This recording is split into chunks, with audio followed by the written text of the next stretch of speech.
Baby, kailangan ba talaga na ibinigay mo yung calling card mo doon? Baka mamaya hinga ka pa ng pera nun eh. Martin, ano ka ba? She needed our help. Tsaka buti nga sinettle niya kaagad yung kaso eh. Kahit alalang-alala siya sa tatay niya. Pinili niyang ayaw niya tayong maabala.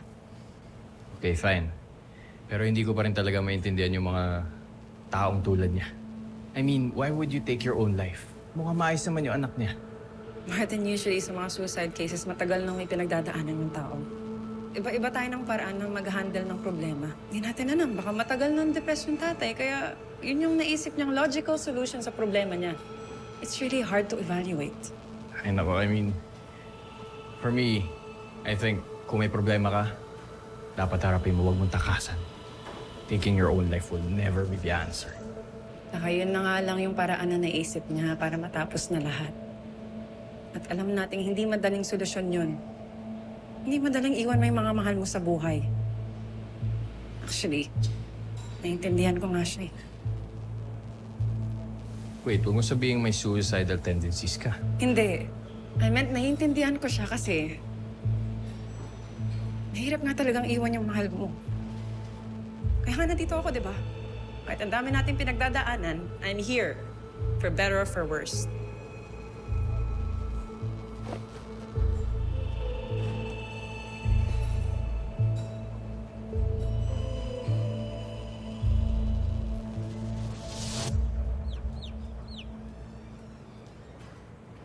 Rex! Anong ginagawa mo dyan? Ano tinatago mo? Sinusundan mo ba kami? Ba't kami ganyan? Hello?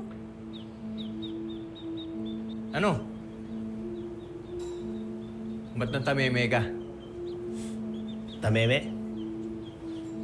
Baka gusto mo ikaw matameme pag nalaman ni Isa na Intindihin mo mabuti yung nararamdaman ng friend mo. Kung malaman man niya, either na masasaktan siya or makakatulong ka sa kanya. Malaman na?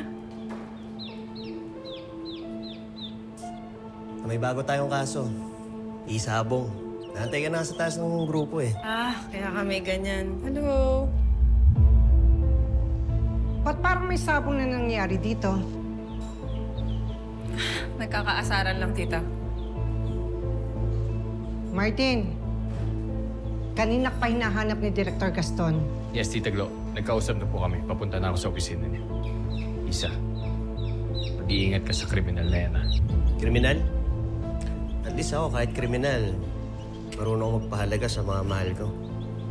Hindi ka gaya na iba dyan. Ano sabi mo? Ah, tama na, tama na. Next, halika na. Balik na tayo sa base. Yeah, Chief. Halika na. Tama na nga yan. Para kayo mga bata. Sa'yo na to.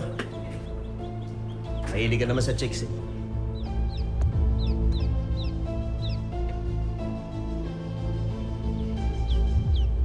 Tita Glo, punta na po ako kay Chief.